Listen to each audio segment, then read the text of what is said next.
Buenos días, hermanos. El día sábado en la Iglesia Latinoamericana Norte me invitaron a hacer la lección de escuela sabática y la lección de la semana pasada era acerca de, bueno, el título es la lección 7, la derrota de los asirios.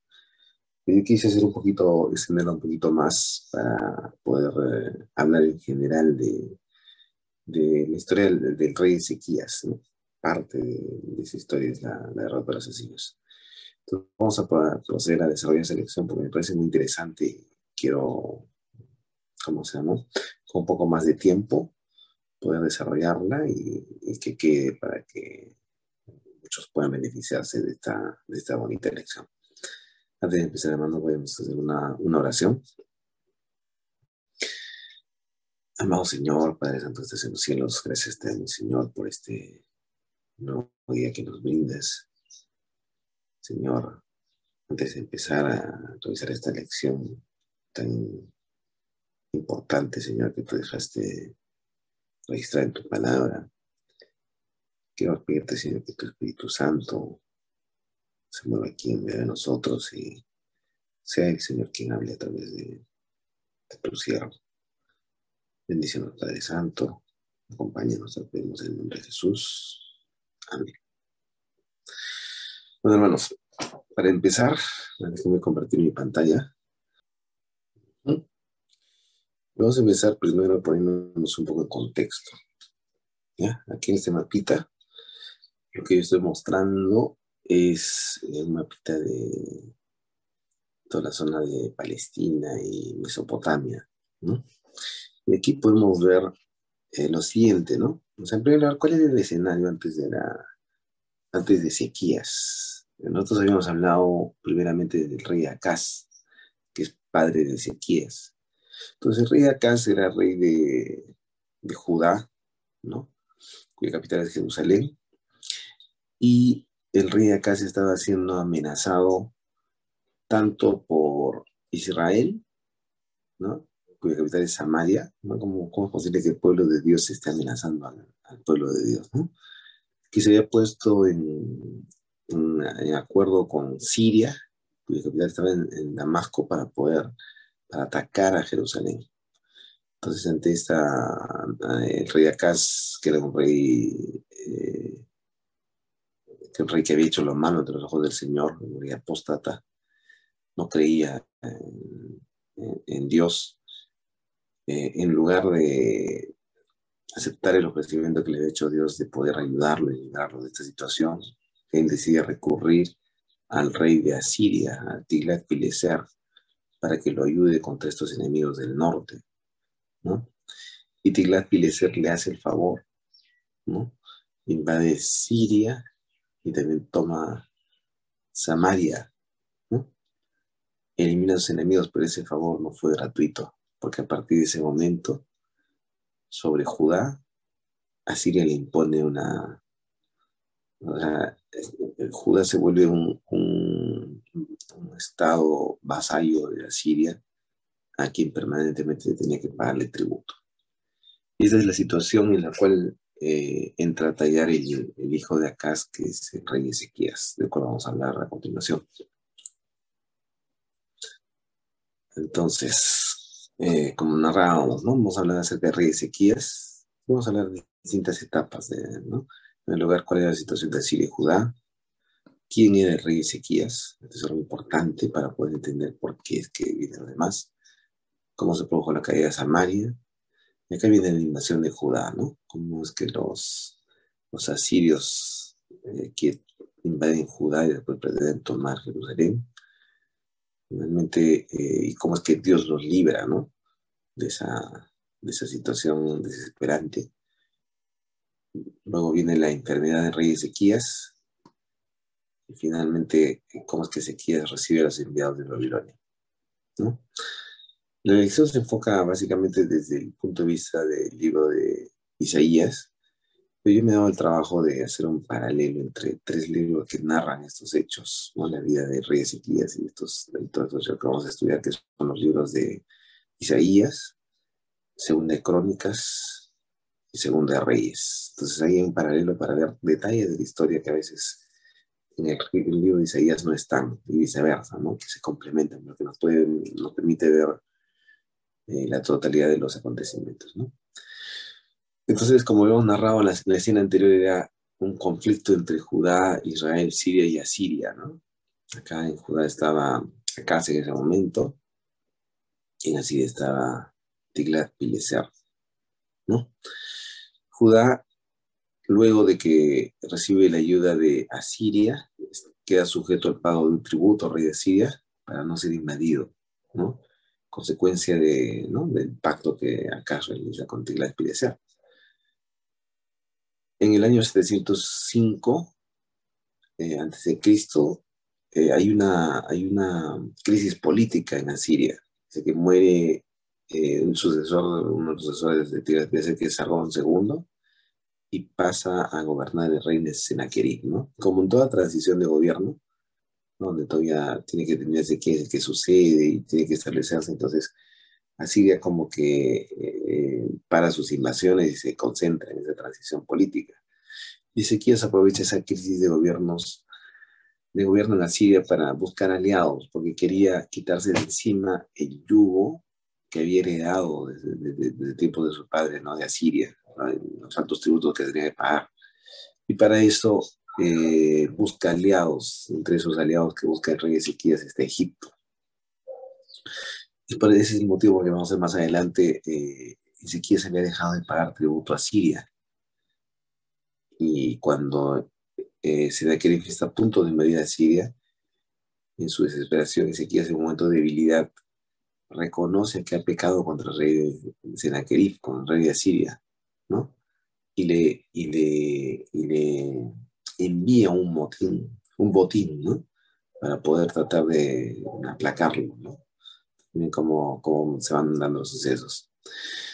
Después, en el año 701 a.C., Sennacherib, una vez que ya se estableció en su reino, decide no pedir cuentas a esos reinos rebeldes, ¿no? Y entre ellos a Judá. ¿Y qué más? En tiempos del rey Acaz, ya Dios había dado a través del profeta Isaías una profecía respecto a lo que iba a pasarle a Siria, ¿no? Y esa profecía la conocían, o sea, ya el pueblo de Israel, de Judá, Israel la conocían, ¿no? Entonces, esa nomás debía bastar para poder tener confianza en que Jerusalén iba a ser invadida. Vamos a leer esta profecía porque es reveladora, ¿no? Muchos años, en tiempos de Acaz, antes de que pasara lo que vamos a estudiar a continuación, ¿no? Dice Isaías 10, 5 al 34. Vamos a leer hasta donde podamos.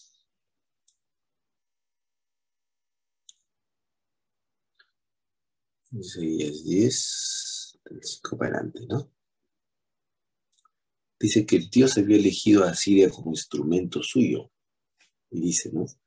Oh Asiria, vara y báculo de mi furor, en su mano he puesto mi ira. O sea, Dios permitió que los asirios invadieran y destruyeran y lo usó como un instrumento de castigo contra su pueblo por su desobediencia, ¿no?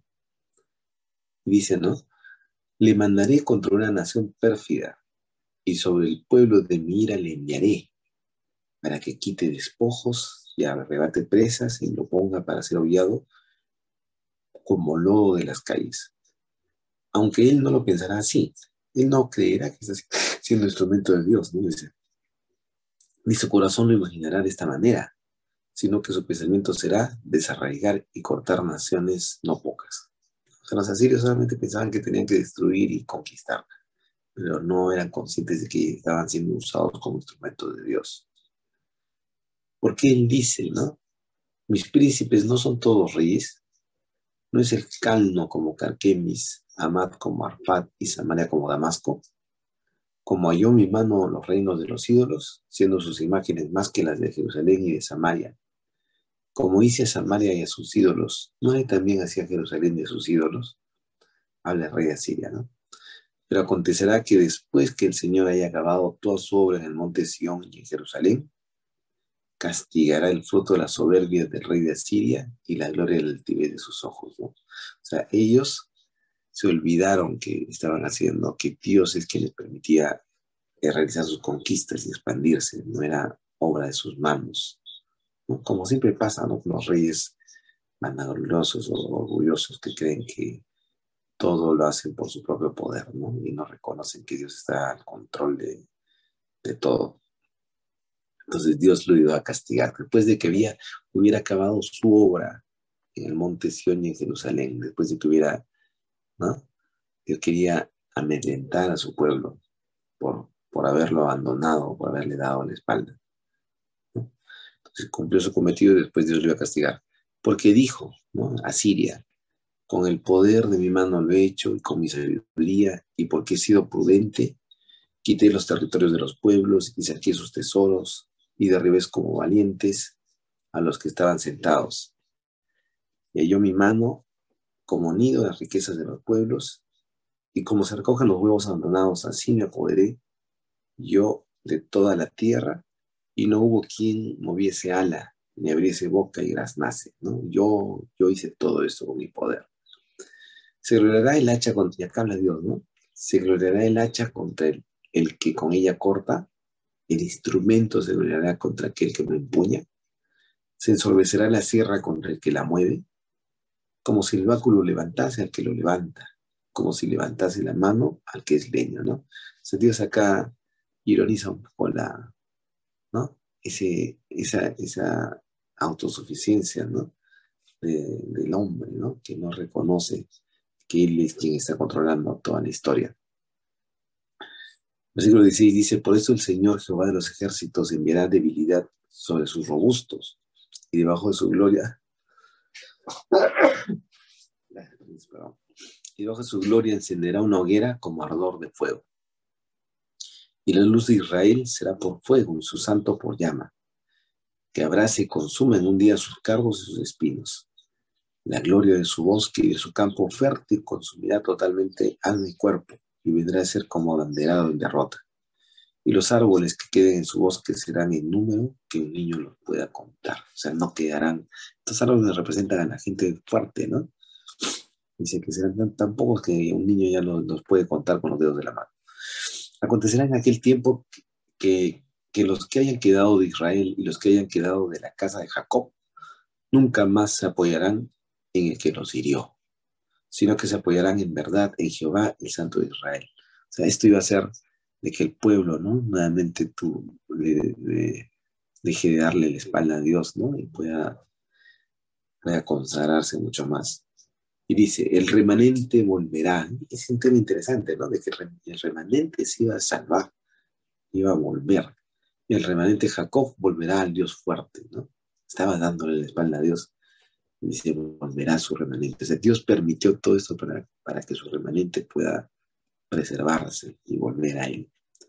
Porque si tu pueblo Israel fuere como las arenas del mar, el remanente de él volverá. La destrucción acordada rebosará justicia.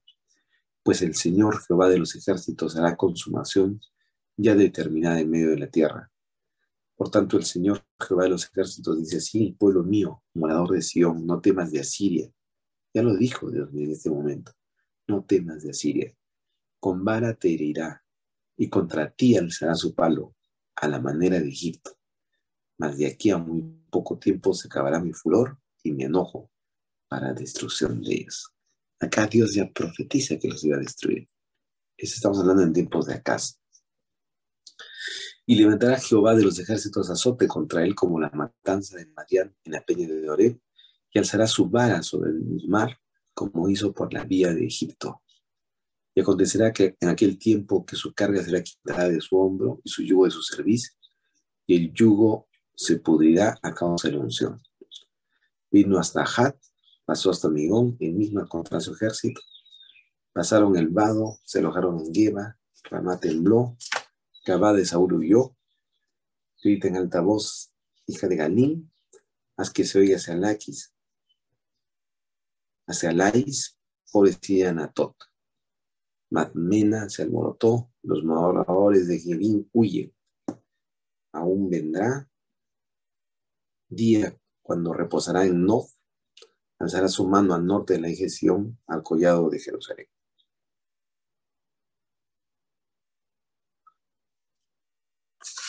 Y aquí el Señor Jehová de los ejércitos desgajará el ramaje con violencia, y los árboles de gran altura serán cortados, y los altos serán humillados, y cortará con hierro la espesura del bosque, y el Líbano caerá con estruendo, ¿no? Entonces, esta es la profecía de lo que Dios iba a hacer con los asirios. Iba a destruirlos. Eh, y vamos a ver más adelante qué es lo que pasó. Ahora vamos a hablar acerca de Ezequías, ¿no? Hijo de Acaz. Su, en Segunda de Crónicas, en Segunda de Reyes, nos habla acerca de quién era Ezequías, ¿no? Que ya en el relato de Isaías ya narra de frente la invasión de Judá, ¿no? Pero vamos a ver un poco quién era ese rey Ezequías. Ezequías era hijo de rey Acaz que comienza a reinar cuando tenía 25 años. Vamos a ver, Segunda de Reyes 18, 1, 2.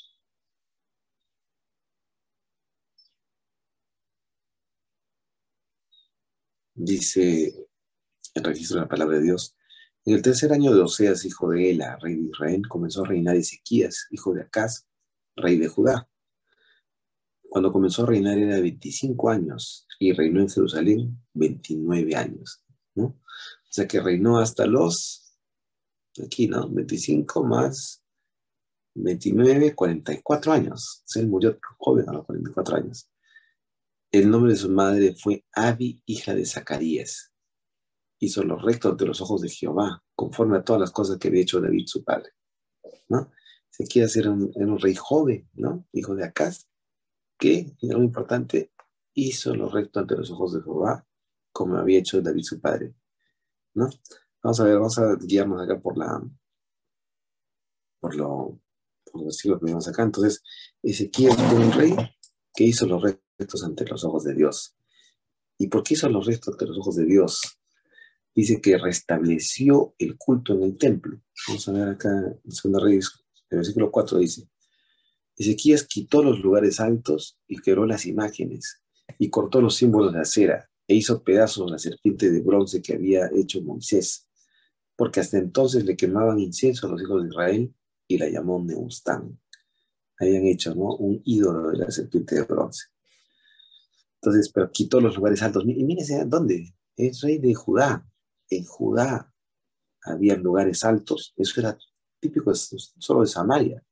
Y habían imágenes y símbolos de acera, ¿no? Y había idolatría.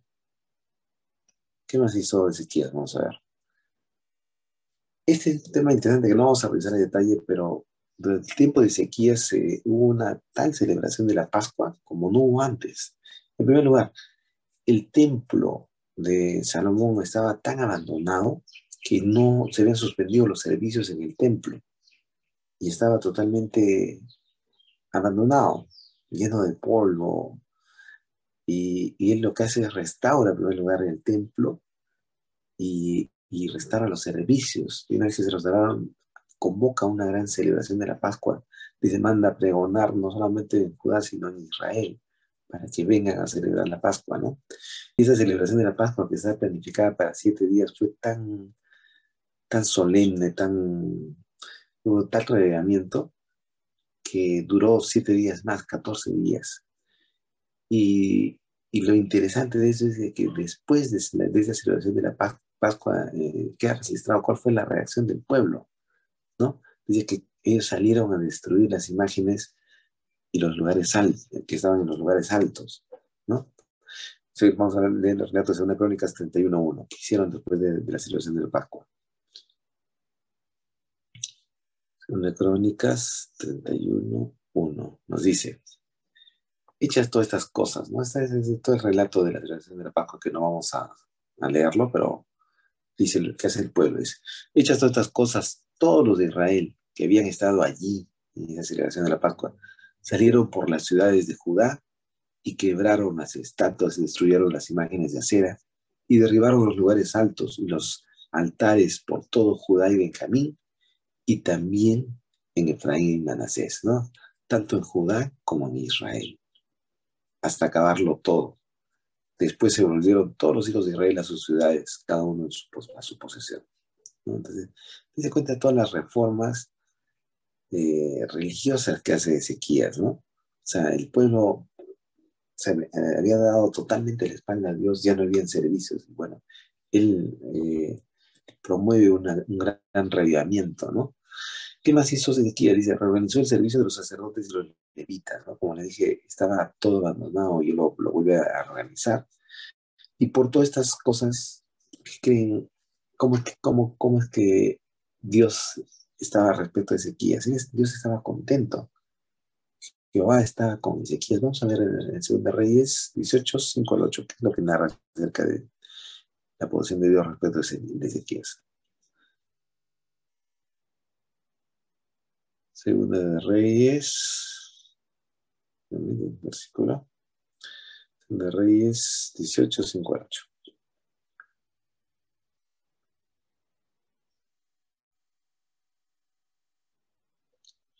Dice, en Jehová Dios de Israel, Ezequías puso su esperanza.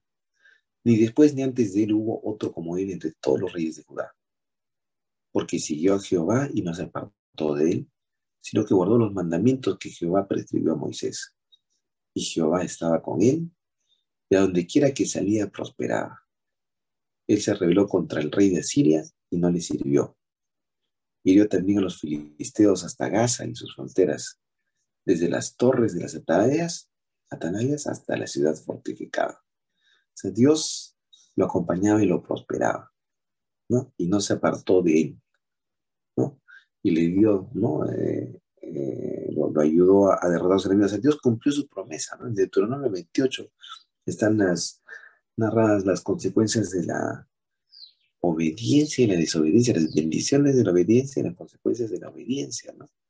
Y como Ezequías fue un rey obediente, recibió las bendiciones, ¿no? Y, eh, ¿cómo se llama? Y se cumple, ¿no? Porque Dios cumple su palabra. Pero vamos a ver más adelante qué cosa más narra esta. Es una historia realmente fascinante, la historia de rey Ezequías. Y el pueblo de Judá, su pueblo también estaba con él, porque él era un gran líder, ¿no? Vamos a ver el relato que vamos a leer más adelante, que el pueblo realmente le tenía fidelidad. Y una de las cosas que me llama la atención del rey Ezequías es que era un rey que se caracteriza porque sus oraciones eran escuchadas y contestadas rápidamente, así como ocurría con el profeta Daniel. En los relatos de Ezequías encontramos muchos ejemplos de oraciones contestadas. Pero a diferencia de Daniel, Dios no hablaba directamente con Ezequías, sino que siempre hablaba a través de Isaías, su profeta. Pero Ezequías tenía el privilegio de tener muchas oraciones contestadas y también tuvo el privilegio de ver muchas señales maravillosas de parte de Dios, ¿no? Como la derrota de los asirios que vamos a pasar a estudiar, el retroceso del sol, también que vamos a comentar más adelante. Pero Ezequías también tenía debilidades, ¿no? Vamos a narrarte acerca de sus debilidades, ¿no? Y una de las más graves fue de su pecado al final de su vida, ¿no? Cuando Dios le extendió el tiempo de vida, ¿no? Su pecado de orgullo trae como consecuencia el cautiverio de Judá a Babilonia, algo muy fuerte, grande, ¿no? El pueblo de Dios se ha llevado cautivo de Judá a Babilonia. Entonces, ¿no? O sea, cosas buenas y cosas malas también ocurren durante su reinado. Y eso sobre todo, ¿no? O sea, y de ahí la importancia de ese rey, ¿no? Que hace en la primera parte de su vida todo lo bueno a los ojos de Dios y solamente un momento de descuido define tremendo castigo, ¿no? Para el pueblo judá que vendría en otras generaciones. Ok, entonces una vez que hemos visto un poco de quién se trataba, no se trataba de un rey cualquiera, ¿no? No era un rey que hizo lo malo ante los ojos de Dios, era un rey que procuraba hacer lo bueno ante los ojos de Dios. E hizo muchas reformas religiosas y de alguna manera trajo regamiento en Judá. Bueno, cuenta la historia de que ¿no? Antes de la narración de los hechos, primero cae Samaria, ¿no? Dice, los asirios sitian Samaria y finalmente la toman y llevan cautiverio al pueblo ¿no? A las tribus de Efraín y Benjamín, entiendo que estaban en Israel, ¿no? Entonces hay un sitio, dicen el cuarto año reinado de Ezequías, o sea, cuando él tenía 29 años, Samaria es sitiada. Y después de 3 años, cuando él tenía 32 años, él llega a sus oídos noticias de que Samaria cayó. Y finalmente los samaritanos son llevados cautivos a Israel, ¿no? Entonces, había caído unos enemigos, pero no solamente habían sido llevados cautivos, ¿no? Y, y el rey de Asiria seguía expandiéndose y conquistando territorios. Y uno de sus ambiciones era conquistar Jerusalén, ¿no? Y habíamos narrado que hubo el cambio, en ese contexto en el cual hubo cambio de gobierno en Asiria, que Ezequías dejó pagar tributo y les dio el pretexto a los asirios para conquistarlos. Entonces viene la narración acerca de la invasión de Judá. Entonces, dice que el rey asirio Senaquerib, ¿no? Al cuarto año de su gobierno, invade Judá cuando tenía 14 años de reinado Ezequías. O sea, cuando Ezequías tenía 39 años, ¿no? Entonces, Senaquerib invade Judá. Vamos a leer el relato de... Vamos a leer el relato de Segunda Reyes 18, ¿ya? 3:13, vamos a ver.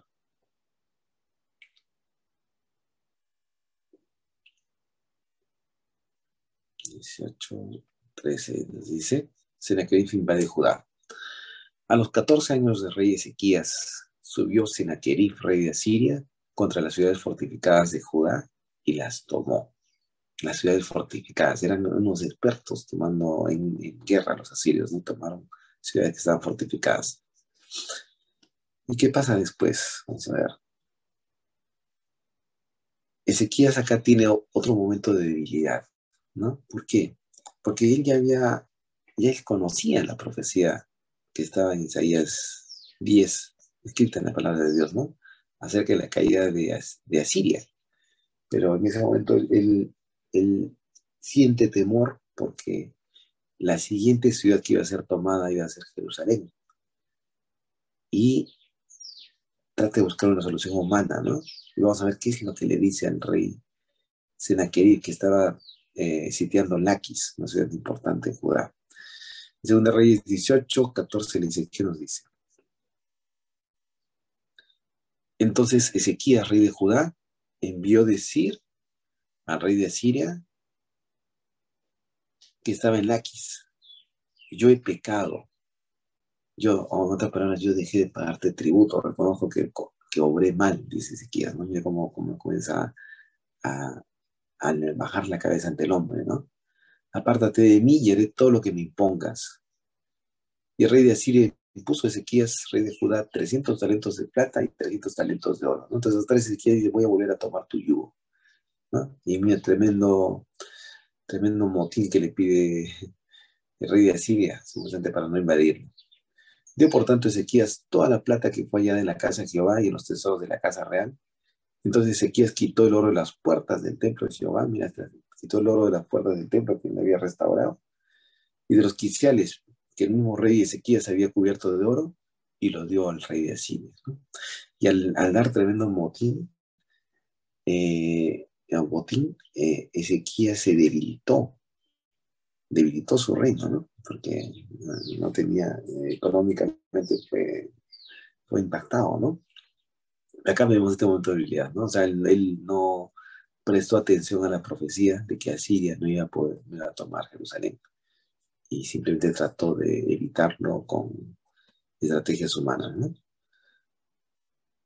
Pero también, pero bien, ocurre lo siguiente, ¿no? De que a pesar de que hizo todo eso Ezequías, el rey Senaquerib, que era un rey pagano y un rey que no cumplía sus promesas, simplemente decide invadir Judá y manda una delegación a Judá amenazando, ¿no? La invasión. Entonces, Ezequías no se queda cruzado de brazos y también comienza a preparar militarmente a su pueblo y también comienza a fortificar la ciudad de Jerusalén y a reparar.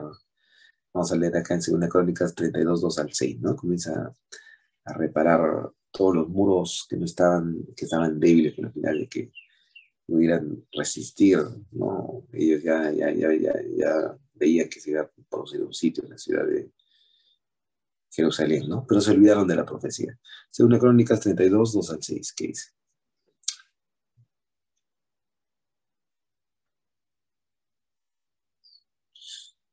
Viendo pues Ezequías la venida de Sennacherib y su intención de combatir a Jerusalén a pesar del botín, ¿no? Tuvo consejo con sus príncipes y con sus hombres valientes y para cegar las fuentes de las aguas, de agua que estaban fuera de la ciudad, y ellos le apoyaron, ¿no? O sea, deciden dejar sin agua porque, ¿no? El ejército se iba a poner fuera de la ciudad y mejor es que no tuvieran agua, ¿no? Entonces cegaron esas fuentes de aguas. Entonces se reunió mucho pueblo y cegaron todas las fuentes y el arroyo que corría a través del territorio diciendo, ¿por qué han de hallar los reyes de Asiria muchas aguas cuando vengan? Después, con ánimo resuelto, edificó Ezequías todos los muros caídos e hizo alzar las torres y otro muro por fuera. Fortificó además a Milo en la ciudad de David y también hizo muchas espadas y escudos y puso capitanes de guerra sobre el pueblo y los hizo reunir en la plaza de la puerta de la ciudad y habló con ellos, al corazón de ellos, diciendo, ¿no? Entonces, vemos acá una preparación militar de Ezequías y su pueblo para el asedio, ¿no? Liderada por su rey. Pero también viene la preparación espiritual. No solamente ellos se preocuparon por prepararse militarmente, sino también Ezequías se preparó porque el ánimo en su pueblo no estuviera caído, ¿no? Entonces eso hubo una preparación espiritual. Y Ezequías, como un líder, un buen líder que era, dirigió un mensaje a su pueblo, ¿no? Y acá, ¿qué es lo que les dice Ezequías? Vamos acá, Segunda Crónicas 32, 7 al 8 dice, le dice, ¿no? Entonces el corazón habló al corazón, Ezequías habló al corazón de su pueblo y les dijo, ¿no? Esforzaos y animaos, no temáis, ni tengáis miedo del rey de Asiria, ni de toda la multitud que con él viene, porque hay más con nosotros que con él. Interesante, esta frase es muy interesante. Hay más con nosotros que con él. Me hace acordar cuando los sirios iban a invadir Samaria y el profeta Eliseo le dice a su criado que no veía las cosas espirituales, le dice, hay más nosotros que con él, ¿no? Habían ángeles, habían carros de fuego, ¿no? Que iban a pelear en ese momento por Israel, ¿no? Pero acá, igualito, en el caso de Ezequías, quien determinaba el más era Dios, porque Dios estaba con ellos. Y solamente que Dios esté con ellos, realmente había más con Judá, con Jerusalén, que con Ezequías. Dice, con él, con Dios, ¿no? Está el brazo, con Ezequías, con Sennacherib, está el brazo de carne, mas con nosotros está Jehová nuestro Dios para ayudarnos y pelear nuestras batallas. Y el pueblo tuvo confianza en las palabras de Ezequías, rey de Judá, ¿no? Entonces reconoció que ellos estaban con Dios y Dios no iba a permitir, ¿no?, que ellos fueran derrotados. Entonces Ezequías era un gran líder, no solamente político militar, sino un gran líder espiritual. Y ya viene la primera delegación comitiva que envía a Sennacherib hacia Jerusalén, ¿no? Enviando un mensaje, ¿no? Un mensajero muy a propósito para poder venir a tratar de intimidar al pueblo de Jerusalén, ¿no? Miren, vamos a ver este relato, ¿no? La amenaza, ¿no? ¿Qué es la tentación de Sennacherib?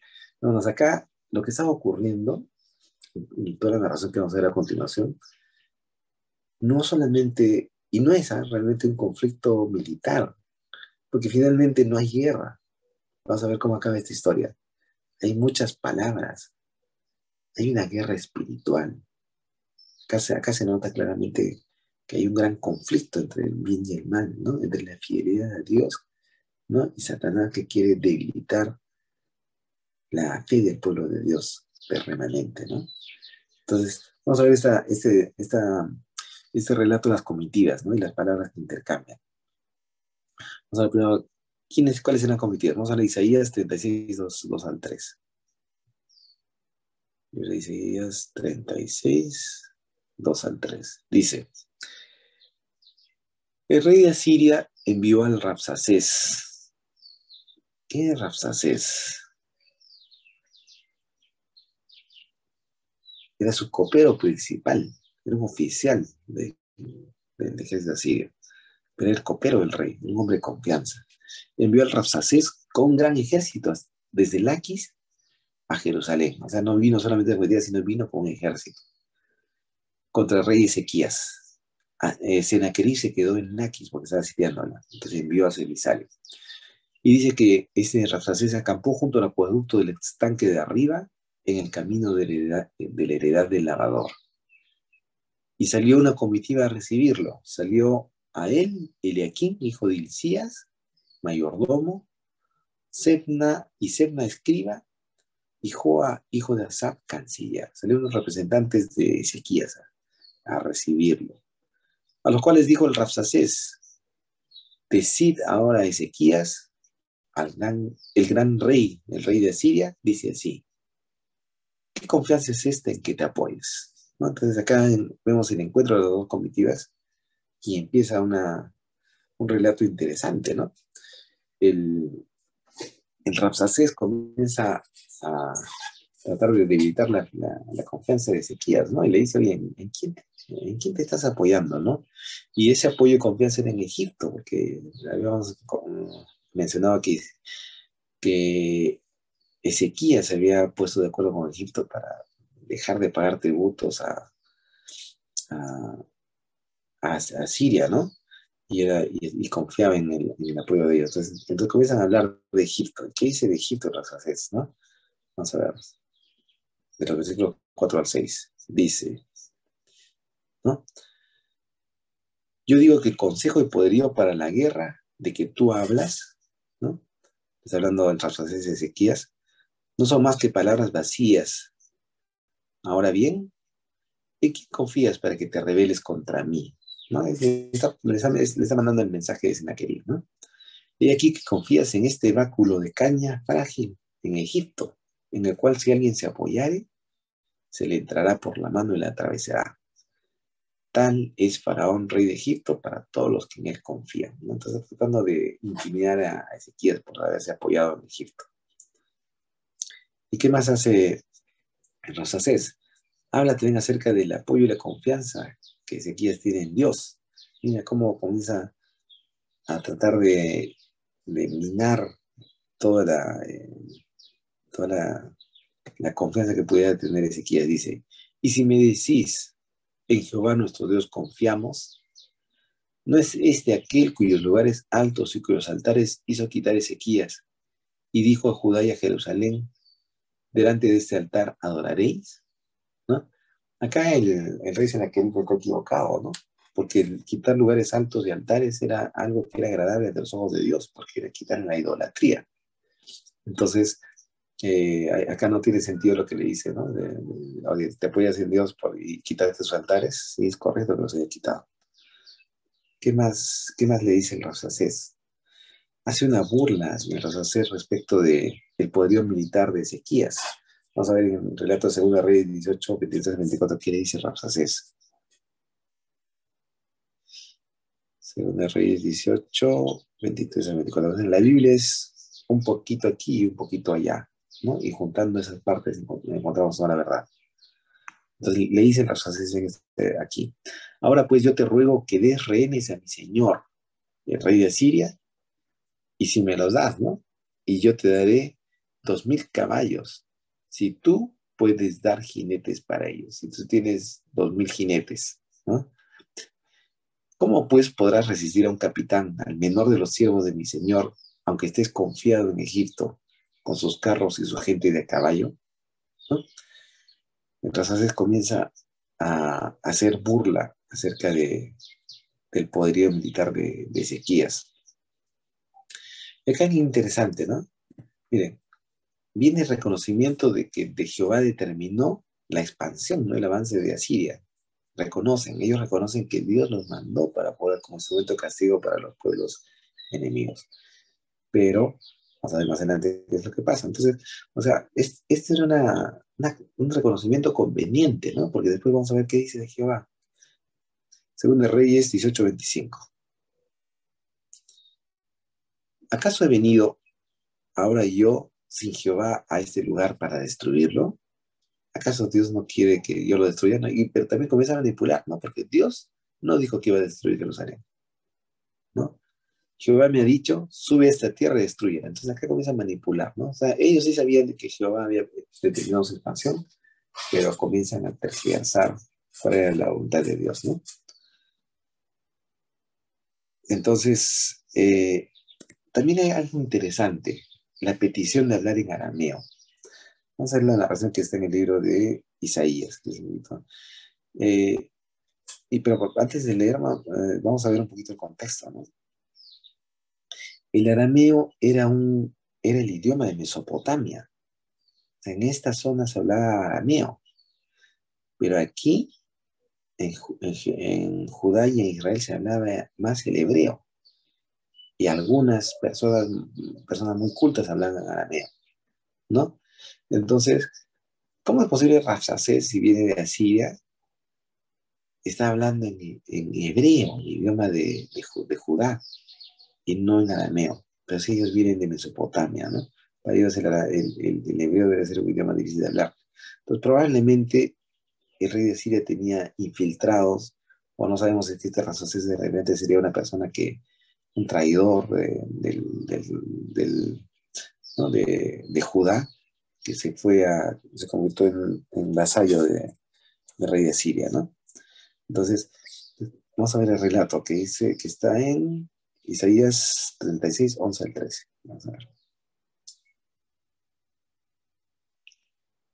Isaías 36, 11 al 13 dice. Entonces dijeron la comitiva, ¿no? Eliaquín, Sebna y Joa al Rabsacés, te rogamos que hables a tus siervos en arameo. Dios les suplica que les hable en arameo, porque les está hablando en hebreo. Le dice, ¿no? Porque nosotros lo entendemos, nosotros sabemos arameo. Y no hables con nosotros en lengua de Judá, no hables en hebreo, porque lo oye el pueblo que está sobre el muro, ¿no? Y ante esa petición, ¿cuál es la respuesta del Rabsacés, no? Y dijo el Rabsacés, ¿acaso me envió mi señor a que dijese estas palabras a ti y a tu señor, y no a los hombres que están sobre el muro, expuestos a comer su estiércol y beber su orina con vosotros?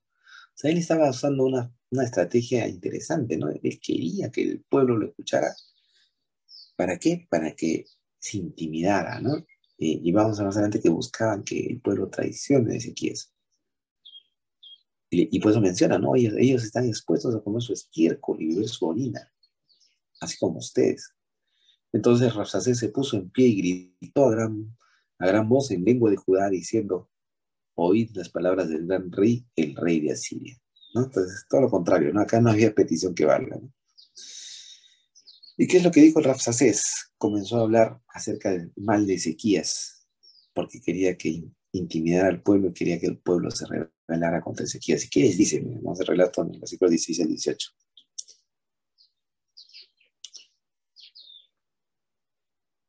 Hasta el 18 dice, ¿no? Desde el 14 vamos a leer, ¿no? El rey dice así, el rey Sinaquerib dice así, le dice al pueblo, ¿no? No os engañe Ezequías, porque no os podrá librar. Ni os haga Ezequías confiar en Jehová, diciendo, ciertamente Jehová nos librará. No será entregada esta ciudad en manos del rey de Asiria, es lo que dice Ezequías, ¿no? No escuchéis Ezequías, porque así dice el rey de Asiria, haced paz conmigo y salid a mí, y coma cada uno de su viña y cada uno de su higuera, y beba cada cual de las aguas de su pozo, hasta que yo venga y os lleve a una tierra como la vuestra, tierra de grano y de vino, tierra de pan y de viñas. Le está diciendo, no, oye, ustedes van a ser destruidos si es que no se rinden ante mí. No le hagan caso a Ezequías, traiciónenlo. Y termina diciendo, no, mirad que no os engañe Ezequías diciendo, Jehová nos librará. ¿Acaso libraron los dioses de las naciones cada uno su tierra de la mano del rey de Asiria? Interesante este último versículo, donde miren cómo se contradice, ¿no? Primero en lugar dijo, oye, estoy viviendo de parte de Jehová, pero ahora dice, oye, Jehová no tiene poder porque no nos librará, ¿no? Y lo compara a Jehová con los dioses de las naciones paganas, ¿no? Entonces acá prácticamente al decir esas palabras, el Rabsacés, ¿no? Por encargo de Sinaquerib, selló su destino porque blasfemó contra el Dios de Israel, contra el Dios de dioses, ¿no? el Dios verdadero. ¿Qué más? Hay una jactancia, ¿no? De Asiria contra Isaías y blasfemia contra Dios. Vamos a ver este relato. Vamos a continuar leyendo, ¿no? Desde Isaías 37, 19 al 20. ¿Qué más dice este Rabsacés? Dice, ¿dónde está el Dios de Hamad y el Dios de Arfat y de Arfat, ¿no? ¿Dónde está el Dios de Sefarbaín? ¿Libraron a Samaria de mi mano? ¿Qué Dios hay entre los dioses de estas tierras, incluido Jehová, ¿no? Que haya librado su tierra de mi mano, para que Jehová libre de mi mano a Jerusalén? Ellos consideraban a Jehová como un Dios más, ¿no? Y decían, ¿no? La profecía de Isaías 10 de que ellos hoy pensaban de que solamente tenían que destruir y, ¿no? y arrasar, pero no reconocer, no iban a reconocer de que yo los estaba enviando. Pero se callaron, y mira, interesante, ¿eh? La fidelidad del pueblo. El pueblo se quedó callado y no le respondieron nada porque el rey así lo había mandado, diciendo, no le respondáis. Entonces Eliaquim, hijo de Hilcías, bueno, el pueblo está en la comitiva, ¿no? Entonces Eliaquim, hijo de Hilcías, mayordomo, y Sebna, escriba, y Joa, hijo de Asaf, canciller, vinieron a Ezequías, rasgados sus vestidos, y le contaron las palabras de Rabsacés, ¿no? Pues esta diplomacia no había servido de nada, porque no había servido de nada, porque finalmente no recibieron amenaza y no iban a hacer caso de las palabras que había mandado el rey Senaquerib, ¿no? ¿Qué viene a continuación? Estamos acá. Ya viene la liberación, ¿no? Entonces, después de toda esta amenaza que tenía la final, mira cómo Dios había profetizado que iba a permitir que los asirios, ¿no? Amenazaran a su pueblo y todo, y que los asirios avanzaran. Finalmente viene la liberación, ¿no? Dios iba a librar a su pueblo y a su rey, ¿no? Y está en la narración acá en el libro de Isaías, bueno, los tres libros en paralelo, ¿no? En primer lugar, viene cuando Ezequías escucha, ¿no? El mensaje que le trae la comitiva que había enviado porque no estuvo presente, dice que se rasga las vestiduras y se viste de silicio, ¿no? Y va a la casa de Jehová. O sea, Isaías 37, 1, 2, la reacción de Ezequías. Acontece pues que cuando el rey Ezequías oyó esto, rasgó sus vestidos y cubrió de silicio, y cubierto de silicio, vino a la casa de Jehová, vino al templo de Salomón, y envió a Eliaquim, mayordomo, a Sebna, escriba, y a los ancianos de los sacerdotes cubiertos de silicio, al profeta Isaías, hijo de Amós, ¿no? Ezequías recurre al Señor. ¿Qué más pasa? Vamos a ver. ¿No? Envía su comitiva al profeta y vamos a ver qué pasa con esta comitiva. Dice que esta delegación, ¿no? que va el profeta, dice, los cuales le dijeron a Isaías, así ha dicho Ezequías, día de angustia, de reprensión y de blasfemia es este día, porque los hijos han llegado hasta el punto de nacer y la que da luz no tiene fuerzas. Quizá oirá Jehová tu Dios las palabras de Rabsacés, al cual el rey de Asiria, su señor, envió para blasfemar al Dios vivo y para vituperar con las palabras que oyó Jehová tu Dios. Eleva pues oración tú por el remanente que aún ha quedado. Entonces vinieron pues los siervos de Ezequías a Isaías y le dieron el mensaje, ¿no? Y era interesante. La respuesta viene casi inmediatamente, ¿no? Vamos a ver acá. Respuesta, ¿no? Del profeta al rey, a su siervo, ¿no? Vamos a ver, estoy en Isaías, el relato 37, 6 al 7. ¿Qué contesta Isaías? Una respuesta casi inmediata. Y le dijo Isaías, les dijo a esa comitiva, o sea, la comitiva estaba todavía ahí, inmediata fue la respuesta. Diréis así a vuestro Señor, así ha dicho Jehová, no temas por las palabras que has oído, con las cuales me han blasfemado los siervos del rey de Siria, o sea, se han metido conmigo, no contigo. Y aquí yo pondré en él un espíritu, en el rey de Siria, que oirá un rumor y volverá a su tierra, y haré que en su tierra perezca espada. ¿No? Acá Dios profetiza que Sennacherib iba a morir a espada, antes iba a oír un rumor y que lo iría a regresar a su tierra, y allí iba a morir. Y vamos a ver que esa profecía se cumple, ¿no? Entonces, efectivamente dice que Sennacherib oyó ese rumor de que se hablaba en la respuesta de Isaías. Vamos a leer Isaías 37, 8 al 13. ¿A qué se refiere ese rumor? ¿Qué lo recuerda después? Dice que a su vez también el Rabsacés, dice, vuelto pues el Rabsacés, regresa a su rey, a Sennacherib, que estaba inicialmente en Laquis, pero vamos a ver dónde lo encuentro ahora. Vuelto pues el Rabsacés, halló rey de Asiria que combatía contra Libna. Ya no estaba asistiendo a Laquis, sino combatía contra Libna, porque ya había oído que se había apartado de Laquis. O sea, cuando estaba todavía por Jerusalén o el camino, ya había oído que Sennacherib se había apartado de Laquis.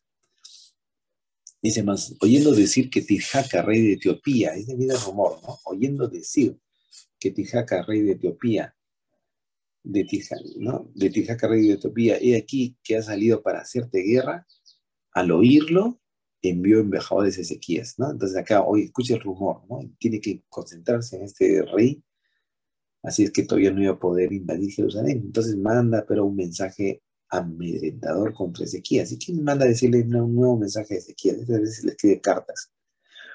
Así diréis a Ezequías, rey de Judá, no te engañe tu Dios. O sea, Sennacherib ya tiene fuerzas para decirle, no te engañe tu Dios, en quien tú confías, diciendo que Jerusalén no será entregada en mano del rey de Asiria. Y aquí que tú oíste lo que han hecho los reyes de Asiria a todas las tierras, que las destruyeron, y escaparás tú. ¿Acaso libraron sus dioses a las naciones que destruyeron mis antepasados, a Gozán, Arán, Resef, y a los hijos de Den que moraban en Telasar? ¿Dónde es el rey de Hamat, el rey de Arfat, y el rey de la ciudad de Separbaim, de Ena y de Iba? ¿No? Llegaron esas cartas de amenaza, ¿no? Porque todavía no iba a poder dirigirse a Jerusalén. Y Ezequías nuevamente recibe una segunda amenaza, ¿no? Y nuevamente Ezequías recurre a Dios, va al templo, ¿no? Y es una plegaria. Vamos a ver acá que van Ezequías e Isaías y qué cosas se mencionan ahí. En el libro de Isaías, versículos 14 al 20, vamos a leer.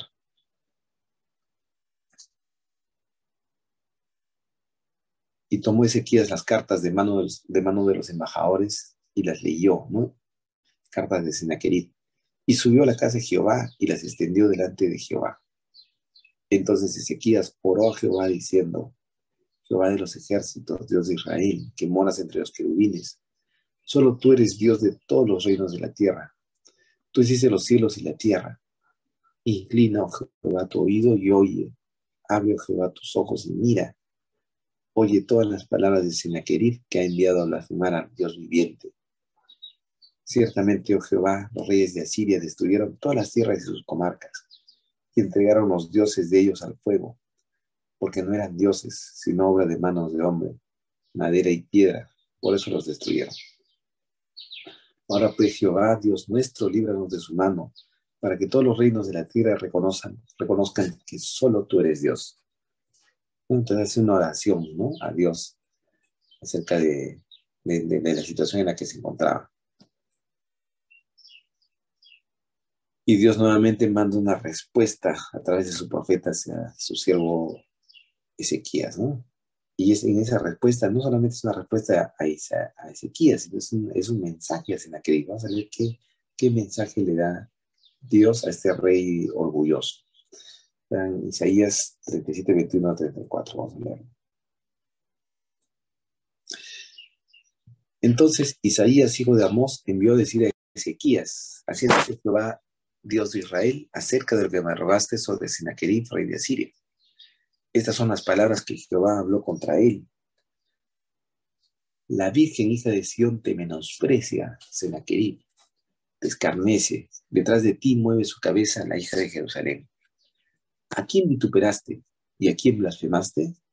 ¿Contra quién has alzado tu voz y levantado tus ojos en alto? Contra el Santo de Israel.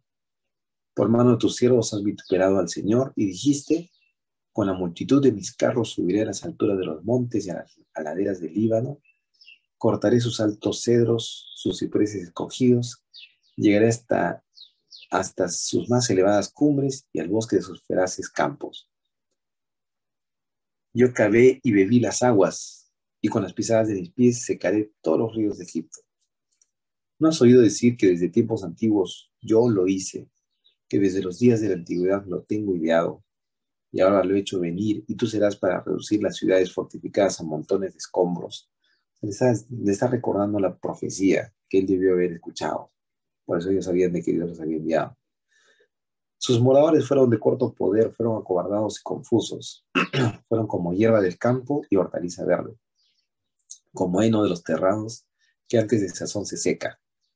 He conocido tu condición, tu salida y tu entrada, tu furor contra mí. O sea, ya no solamente eres mis instrumentos, sino te has, o sea, has tratado de, ¿no? De amedrentarme a mí, que yo te había enviado. Ahí está el instrumento que se va contra el que lo empuña, ¿no? Porque contra mí te airaste y tu arrogancia subió a mis oídos. Pondré pues mi garfio en tu nariz y mi freno en tus labios, ¿no? El garfio y el freno eran para animales, ¿no? En la nariz y en los labios. El freno para arar la tierra, ¿no? Y haré volver por el camino, te haré volver por el camino por donde viniste, te voy a humillar. Y esto te será por señal, me advierte, ¿no? Comeréis este año lo que nace de suyo, y el año segundo lo que nace de suyo, y el año tercero sembraréis y segaréis, y plantaréis viñas y comeréis su fruto. Y lo que hubiere quedado de la casa de Judá, y lo que hubiere escapado volverá a echar raíz abajo, y dará fruto arriba. Porque de Jerusalén saldrá un remanente, y del monte Sión los que se salven. El celo de Jehová de los ejércitos hará esto. Por tanto, así dice Jehová al rey de Asiria: no entrará en esta ciudad, ni arrojará saeta en ella, no vendrá delante de ella con escudo, ni levantará sobre ella contra ella baluarte. Por el camino que vino, volverá y no entrará en esta ciudad, dice Jehová. No entrará a Jerusalén. Dios lo determinó, no iba a entrar, ¿no? Entonces, hasta aquí viene todo el conflicto espiritual. Y acá viene la gran liberación, ¿no? Acá viene la resolución de todo ese gran conflicto, de toda esta narración que estamos leyendo hasta ahora, ¿no? Todas esas palabras de ida y de vuelta.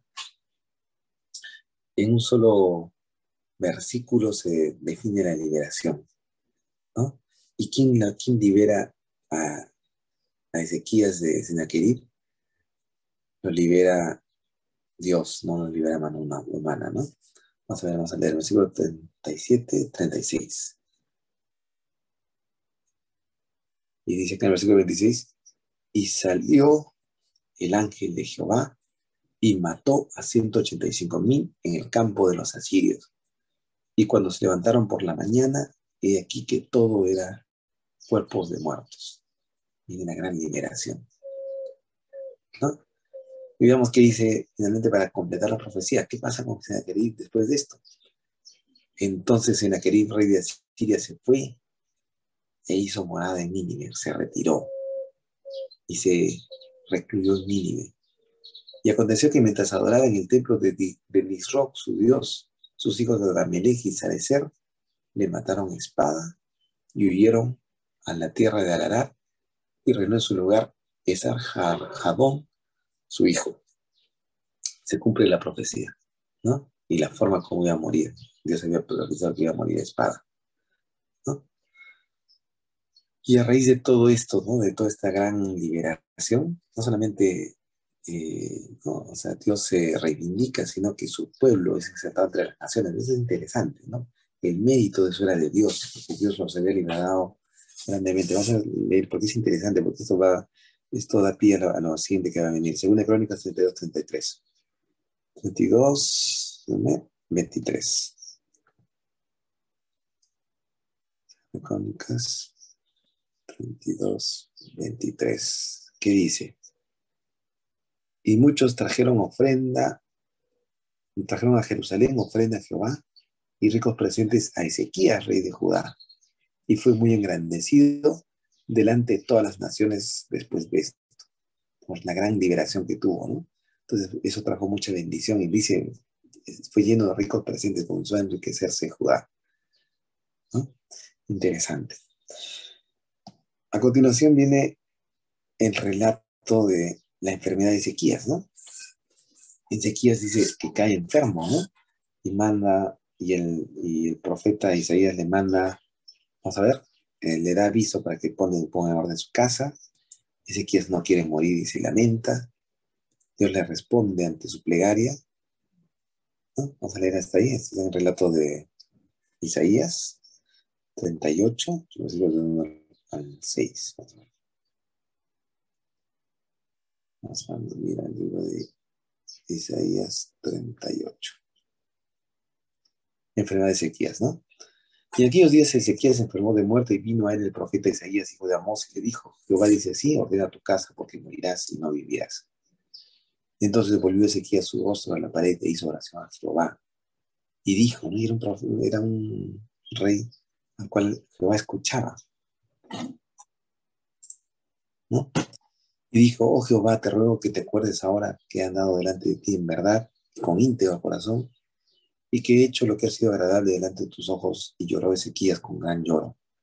Entonces vino palabra de Jehová a Isaías diciendo, ve y di a Ezequías, Jehová tu Dios, Jehová Dios de David tu padre, dice así, he oído tu oración y visto tus lágrimas. Y aquí que añado a tus días 15 años, y te libraré a ti y a esta ciudad de mano del rey de Siria, y a esta ciudad te ampararé. Un detalle, ¿no? Sí, sí, eso más o menos era cuando Ezequías tenía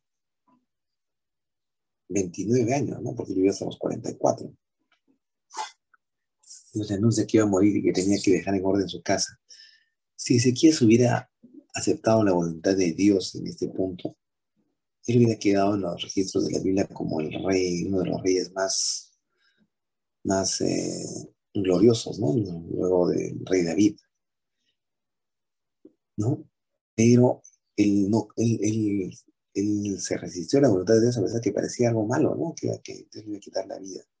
Pero Dios quería evitar lo que iba a venir a continuación, ¿no? Entonces eso nos enseña, hermanos, de que nosotros tenemos que aceptar la voluntad de Dios aunque a veces nos parezca mala, porque Dios ve mucho más allá de lo que vemos nosotros. ¿Y qué pasó después?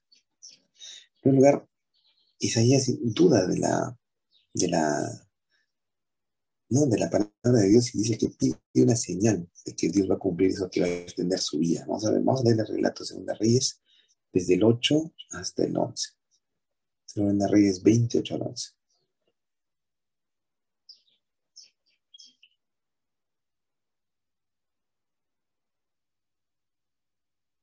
Uh-huh. Y dice, y Ezequías había dicho a Isaías, ¿qué señal tendré de que Jehová me sanará y que subiré a la casa de Jehová al tercer día? Pide una señal. Y respondió Isaías, esta señal tendrás de Jehová, de que hará Jehová esto que ha dicho. Avanzará la sombra 10 grados y retrocederá 10 grados. ¿Qué es más fácil? Y Ezequías respondió, fácil cosa es que la sombra decline 10 grados, pero no que la sombra vuelva atrás 10 grados. Entonces el profeta Isaías clamó a Jehová e hizo volver la sombra por los grados que había descendido en el reloj de Acaz, 10 grados atrás. Y es una gran señal astronómica, ¿no? Hacer que el día, ¿cómo se llama? Regrese para atrás en lugar de avanzar, ¿no? Un milagro enorme, ¿no? Entonces, esto, esto de acá que ocurre, ¿no? Eh, que ocurre, eso trae como consecuencia lo siguiente, ¿no? En primer lugar, Ezequías, después de ser liberado de Asiria, el reino de Judá se enriquece y se vuelve famoso, ¿no? Un rey famoso que derrotó a los asirios, el imperio que estaba destruyendo a todas las naciones. Después, este fenómeno astronómico que se hace que la sombra retroceda 3 grados, entonces, y Dios le extiende la vida, le da 15 años más de vida a Ezequías. Y vamos a ver el relato de, acerca de la visita de los enviados de Babilonia. ¿Qué pasaba? Que en Babilonia, los babilonios en ese momento no eran el gran imperio en el cual se habían convertido después. Era una nación pequeña que oyó acerca de este relato de lo que les había ocurrido a los asirios y vinieron para conocer, porque estaban maravillados acerca de la liberación que había tenido Judá y también estaban maravillados, ¿no? Del poder de ese rey. Entonces ellos vinieron para conocer al Dios de Israel. Y también, ¿por qué? Porque eran astrónomos y habían visto esa gran señal que había ocurrido ¿no? Que el día retrocedía en lugar de avanzar. Entonces, van a visitar a Ezequías, y esta era una oportunidad de Ezequías para glorificar a Dios. Pero ¿qué pasó? La historia fue diferente, ¿no? O sea, dice que Dios quiso probar a su siervo, ¿no? Entonces, a ver, vamos a ver primero, acá en 2 Crónicas 37, 32, 27, 30, habla acerca de la riqueza de Judá y de su rey, después de la liberación. 2 Crónicas 37, 27, 30. 2 Crónicas 27, ¿vale? 32, 27, 30. 32, 27, 30, dice, ¿no? Y tuvo Ezequías riqueza, ¿no? Después, riquezas y gloria, muchas en gran manera, y adquirió tesoros de plata y oro, piedras preciosas, perfumes, escudos y toda clase de joyas deseables. Se volvió rico, ¿no? Asimismo hizo depósitos para las rentas del grano y del vino y del aceite, establos para toda clase de bestias y apriscos para los ganados. Y adquirió también ciudades y hatos de ovejas y de vacas en gran abundancia, porque Dios le había dado muchas riquezas. Este Ezequías cubrió los manantiales de Gijón, la de arriba, y condujo el agua hacia el occidente de la ciudad de David, y fue prosperado Ezequías en todo lo que hizo. Mas en lo referente a los mensajeros de los príncipes de Babilonia que enviaron a él para saber el prodigio que había acontecido en el país, Dios lo dejó para aprobarle, para hacer conocer todo lo que estaba en su corazón. Dios permitió que vinieran visitas de Babilonia para probar la fidelidad de Ezequías,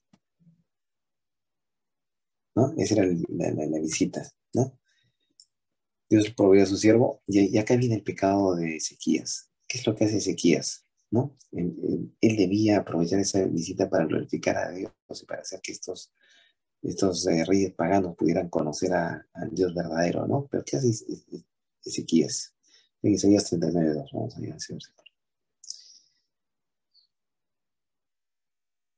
39:2 dice, y se regocijó con ellos Ezequías y les mostró la casa de su tesoro, plata y oro, especias, ungüentos preciosos, toda su casa de armas, y todo lo que se hallaba en sus tesoros. No hubo cosa en su casa y en todos sus dominios que Ezequías no les mostrase. Entonces, Ezequías se llenó de orgullo y vanagloria, y en lugar de decir, todo esto viene de Dios, y en vez de hablarles de la grandeza de Dios de Israel, él comenzó a mostrarles la grandeza de su reino y su riqueza. Y despertó la codicia de los babilonios. Entonces, en vez de glorificar a Dios, Ezequías procuró glorificarse. Ese es su gran pecado, ¿no? Y esto provoca la reacción de Dios. Dios, a través de su profeta, manda darle un mensaje a Ezequías. Ahora le dice qué es lo que hizo, ¿no? Los versículos 3 a 4 dice, entonces el profeta Isaías vino al rey Ezequías y le dijo, ¿qué dicen estos hombres y de dónde han venido a ti? Ezequías respondió, de tierra muy lejana han venido a mí, de Babilonia. Dijo entonces, ¿qué han visto en tu casa? Y dijo Ezequías, todo lo que hay en mi casa han visto, y ninguna cosa hay en mis tesoros que no les haya mostrado. ¿No? Entonces, o sea, acá Ezequías narra su pecado, ¿no? Y el profeta muy a propósito le hace las preguntas precisas. Entonces dijo Isaías a Ezequías, oye palabra de Jehová de los ejércitos. He aquí vienen días en que será llevado a Babilonia todo lo que hay en tu casa. Miren la tremenda profecía de la invasión del cautiverio a Babilonia. Y lo que tus padres han atesorado hasta hoy, ninguna cosa quedará, dice Jehová.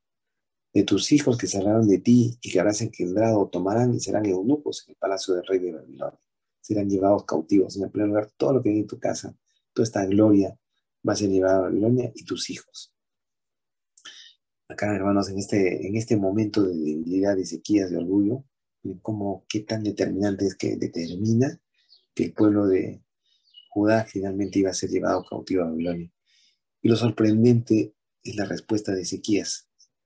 Y dijo Ezequías a Isaías, la palabra de Jehová que has hablado es buena. Y añadió, a lo menos haya paz y seguridad en mis días. Entonces acá Ezequías acepta la palabra de Dios y se consuela en saber de que eso no iba a ocurrir en sus días. Hermanos, ¿qué tal? eh, ¿Cómo es que él no pensó en las futuras generaciones, ¿no? Y cuando nosotros, hermanos, cuando nosotros actuamos, no solamente debemos pensar en la generación actual o en nosotros, tenemos que pensar en las consecuencias de nuestros pecados hacia las generaciones futuras.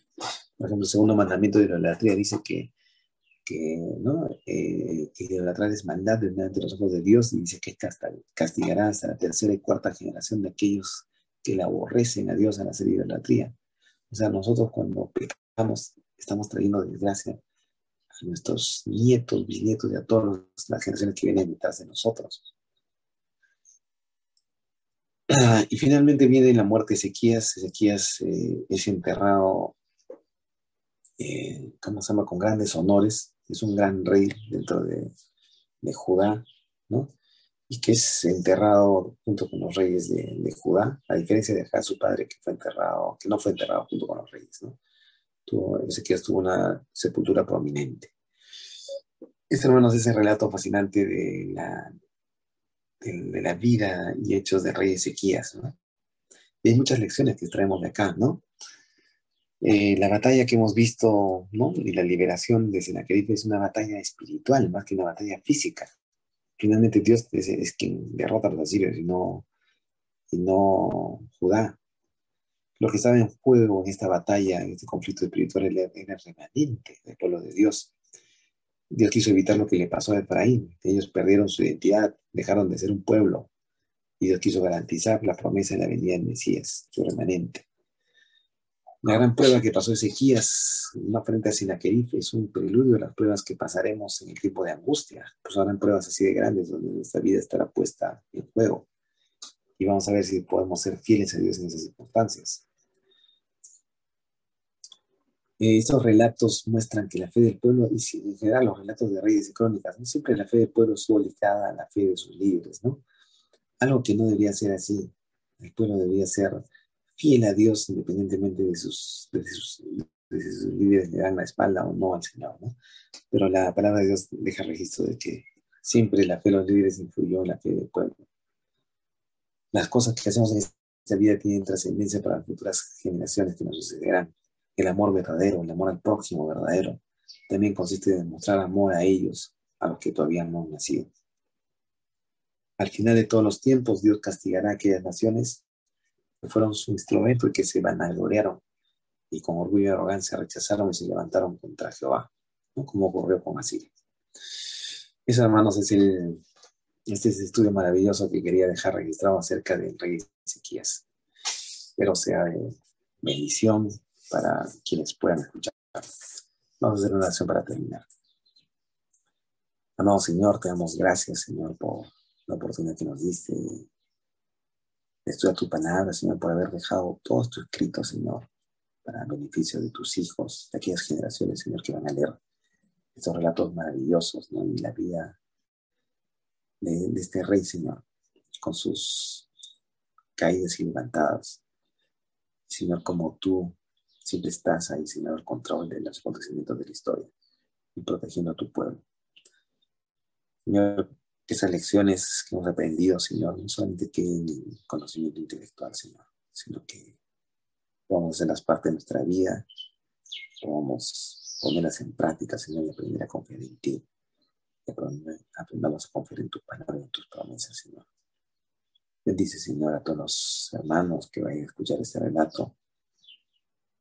Acompáñanos, Señor, te lo pedimos en el nombre de Jesús. Amén. Amén, hermanos.